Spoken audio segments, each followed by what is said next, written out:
കോഴിക്കോട് താമരശ്ശേരിയിൽ യുവതിയെ നഗ്നപൂജയ്ക്ക് നിർബന്ധിച്ചെന്ന കേസിൽ 2 പേർ അറസ്റ്റിലായി. യുവതിയുടെ ഭർത്താവും നഗ്നപൂജയ്ക്ക് നിർദ്ദേശിച്ചയാളുമാണ് പിടിയിലായത്.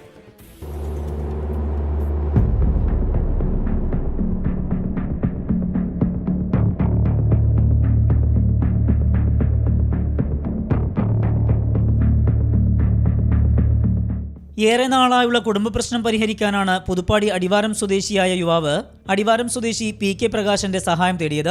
പ്രകാശൻ നിർദ്ദേശിച്ച പരിഹാരമാർഗമാണ് നഗ്നപൂജ. ഇതിന് യുവാവ് ഭാര്യയെ നിർബന്ധിച്ചു. അനുസരിക്കാതായതോടെ ശാരീരികമായും മാനസികമായും പീഡിപ്പിക്കുകയും ഭീഷണിപ്പെടുത്തുകയും ചെയ്തു. പീഡനം അസഹനീയമായതോടെ യുവതി പോലീസിൽ പരാതി നൽകി.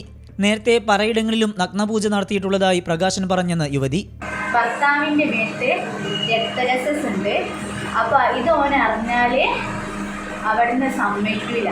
നിങ്ങളുടെ ജീവിതത്തിൽ ഞങ്ങളെ പ്രശ്നം നാട്ടുകാർക്കുള്ളൂ അറിയാം. എൻ്റെ വീടിൻ്റെ അടുത്തുള്ളവർക്ക് കഴിഞ്ഞ ഒരുപാട് മർദ്ദിക്കുന്നുണ്ട്. അങ്ങനെ ഇയാൾ നഗ്നപൂജ ആദ്യം എനിക്ക് മനസ്സിലായില്ല. ഇക്കാക്കനോട് ഞാൻ വന്ന് ഞാൻ നിങ്ങൾ എന്തിനാ അയാളെ കൂട്ടിക്കൊണ്ടുവന്ന് കൂട്ടിക്കൊടുക്കാനാണ്. ഇനിയല്ലല്ലോ എൻ്റെ റൂമിൻ്റെ ഉള്ളിൽ ഇനി ഒറ്റക്കല്ലല്ലോ ഞാൻ ഉണ്ടാക്കും. ഞാൻ പറഞ്ഞേ ഞാൻ ഒറ്റക്കല്ല, നിങ്ങളോട് പറഞ്ഞ ചിലപ്പോൾ നിങ്ങൾ അതിൻ്റെ ഉള്ളിൽ ഉണ്ടാവും, പക്ഷെ നിങ്ങൾ അതിൻ്റെ ഉള്ളിൽ ഉണ്ടാവില്ല. ഞാൻ ഒരു തുണി കുപ്പായോ ഇല്ലാണ്ട് അതിൻ്റെ ഉള്ളിൽ നിൽക്കണമെന്നാണ് അയാൾ പറഞ്ഞത്. യുവതിയുടെ പരാതിയിൽ ഭർത്താവിനെയും പ്രകാശിനെയും പോലീസ് അറസ്റ്റ് ചെയ്തു. താമരശ്ശേരി കോടതിയിൽ ഹാജരാക്കിയ പ്രതികളെ റിമാൻഡ് ചെയ്തിരിക്കുകയാണ്. 24 കോഴിക്കോട്.